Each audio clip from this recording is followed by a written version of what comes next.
সকল আজি বহুদিনৰ বিৰতিৰ অন্তত আজি সৰু এটা তাছপাতৰ যাদুলৈ আপোনালোকৰ মাজলৈ আকৌ আহিছোঁ মই। তো কিবা এটা কাৰণত মই আজি ভালে কেইদিন হ'ল আপোনালোকৰ কাৰণে যাদু দিব পৰা নাই, যাদু আপলোড দিব পৰা নাই। এতিয়া মই আকৌ আজিৰ পৰা আৰম্ভ কৰিছোঁ। আজিৰ পৰা মই নতুন যাদুলৈ আপোনালোকৰ মাজলৈ আকৌ আহিম আৰু আপোনালোকক বিনামূলীয়াকৈ মই সুন্দৰ আকৌ যাদু দেখুৱাই দিম। কথা বন্ধুসকল, এইখন চাওক, এয়া এখন তাছপাতৰ মাজৰ অংশটো মই সম্পূৰ্ণকৈ কাটি দিছোঁ। এই কাটি দিয়া তাছপাতখন আপোনালোকে চাব। হয়তো আপোনালোকে ভাবিব কিবা জৰা দিয়া আছে বা কিবা আঠা লগোৱা আছে, একো নাই।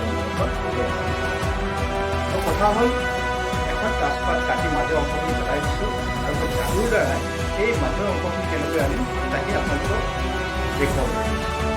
আশা ৰাখিছোঁ আপোনালোকে যদি মোৰ চেনেলটো নতুন হৈ থাকে তেতিয়াহ'লে আপোনালোকে ছাবস্ক্ৰাইব কৰিব, লাইক মাৰিব আৰু শ্বেয়াৰ কৰিবলৈ পাহৰিব। বন্ধুসকল, এতিয়া মই যাত্ৰা আৰম্ভ কৰিছোঁ। এখন দেখিছে, এখন তাছপাত শিল্প। তাছপাতৰ মাজৰ অংশটো মই কাটি পেলাইছোঁ, যাৰ বাবে এখন চিচিম পাত দেখিছে। চিচিম পাত চাওক। এতিয়া মই যাদু কৰিম।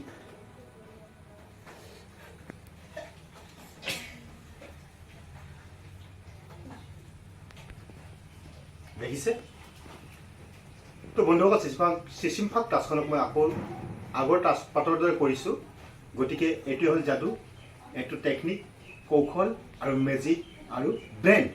গতিকে বন্ধুসকল, আগন্তুক ভিডিঅ'ত মই আপোনালোকক আকৌ এবাৰ লগ পাম বুলি আশা ৰাখি আজিৰ কাৰণে ইমানতে সামৰিছোঁ।